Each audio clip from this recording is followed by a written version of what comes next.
In this movie, I'll show you how to downsample an image in order to email it or to post it to a photo sharing or social media site such as Shutterfly or Instagram or Twitter or Facebook. There's tons of them out there. And basically, there's two goals here. One is to try to get the file size on disk to 5 megabytes or less. That's generally a good target.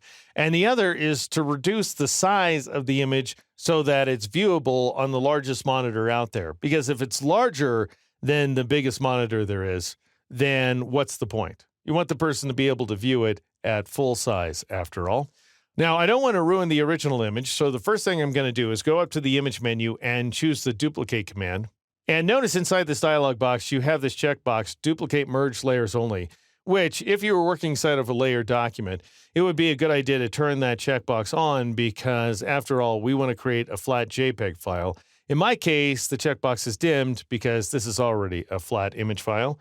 I'm just going to go ahead and call this downsampled Edinburgh, because this is a shot from a high floor in the Balmoral Hotel in Edinburgh, Scotland, overlooking the train station and so forth. And I'll go ahead and click OK in order to create that duplicate image. And I'll zoom in on it as well so that we can see the whole thing. And by the way, this image is so wide, it's actually 9,600 pixels wide, that I've gone ahead and hidden the right side panels by pressing Shift-Tab so that I can see the entire thing at once. Also, you should note that this is a 46 megapixel image, so it is huge.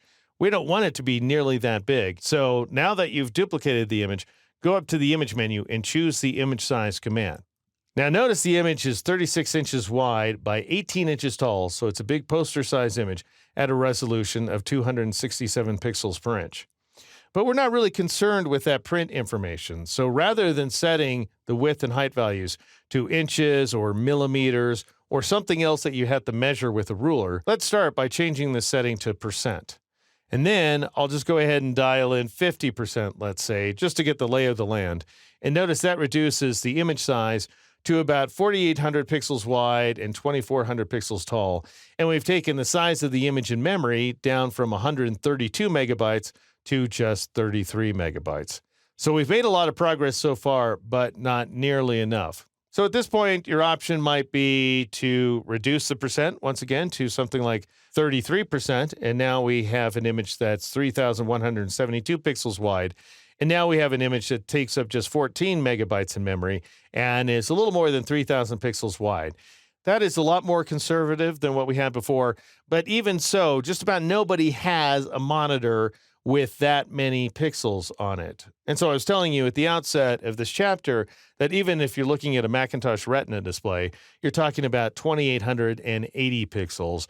And very few people out there have either Retina displays or high DPI screens on a PC. So what I'm going to do is switch from percent to pixels, and I'm going to dial in a value that I just happen to know works great for Facebook cover photos, and that's 2048. So that is the Facebook standard. The standard height for a Facebook cover photo is 758 pixels. That's as big as a cover photo can be. That's not how big it looks at the top of your page. It looks much smaller. However, you can drag the image around in order to crop away the extra height. Now, you want to make sure that resample is turned on, by the way. I probably should have told you that up front. And the automatic interpolation is fine for now. We'll get to what each one of these interpolation settings means in a future movie, but automatic is fine for now. The one setting that just does not matter is resolution. Again, resolution only applies to print. So now that we've got the image down to a reasonable size, we can go ahead and click OK. But before we do, I want you to notice that we have these little zoom options right there. And if you click and hold, you're going to see the image as it would look if we just threw away a bunch of pixels. And if you release, you'll see the image as it looks when it gets a little bit sharper, by the way, thanks to this automatic interpolation. It's a little deceiving, though, if you start zooming in by clicking on this plus button right down here at the bottom of the dialog box. Notice at 200%, the image looks worse. It's got these moire lines up there, those sort of curving lines at the top of the windows in the ceiling of the train station. And then as soon as I release, those moire lines go away. But you're going to notice that the words right here, the Scotsman, get more clear when you click, and then they get more pixelated when you release. And this becomes even more evident if I zoom in to say 400%. The after view looks much worse than the before view right here. So you might say to me, well, just in the previous movie, you said that the quality of the remaining pixels of a downsampled image are always better, never worse. And that is true. I stick by that. So what's deceptive here is that we're actually seeing not the downsampled version of the image. We're seeing the image before we throw away the pixels. And as soon as I release, we're seeing the image afterwards. So in other words, zooming in is deceptive inside this dialog box. So just go ahead and stay out at 100% in order to get a sense of what's really going on. Click and hold to see what it looked like if there was no interpolation, then release to see what the sharper image looks like. And then finally, go ahead and click OK in order to apply your change. And of course, the image is going to scroll to the wrong location. So just go ahead and press Control-0 or Command-0 on the Mac to fit it on screen, and then press Control+ or Command+ on the Mac to zoom in ever so slightly. Now notice those moire patterns right there. They're looking pretty horrible on the top of this glass ceiling of the train station, but that's because we're looking at the image at the 66.7% zoom ratio. That is one of the incremental zooms, but nothing is as accurate as 100%. And so if I press Control-1 or Command-1 on the Mac to zoom into 100%, all of those moire patterns disappear.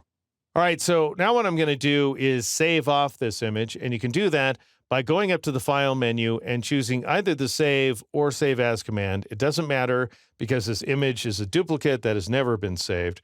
So I'll just go ahead and choose the Save command, or you can press that standard keyboard shortcut, Control-S or Command-S on the Mac. And notice that I've already saved this file, downsampled Edinburgh.jpg, but that's okay. You want to make sure, by the way, that your file format is set to JPEG. That's the best way to work for photographic images, and we'll learn more about that in Chapter 6 when we talk about saving images. But for now, I'll just go ahead and click on the Save button. Because that file already exists, I'm going to click on the Yes button in order to replace it, and then you'll see the JPEG Options dialog box. Now, it's very tempting to reduce this quality setting so that you get a smaller file. So notice if I take the quality setting all the way down to 0, my file size is just 331K. That's a dream. I'm going to be able to email that to anyone. But it's also going to make a big mess of the image in the background. When you're saving JPEG images, as we're doing here, that is using the standard save command, you want to crank that quality value all the way up to its absolute maximum of 12. You also want to select the second radio button right there, Baseline Optimize, just to apply a little bit of lossless compression. It'll just help to keep things as efficient as possible. And then notice you'll see the size of the image when it's saved to disk. And in our case, it's 2.6 megabytes. Now, that might not be the exact size it's going to be, but that is going to be close at the very least, which is a great size, by the way. So I was telling you, we want to get that file size to 5 megabytes or less, which is what we've done in this case.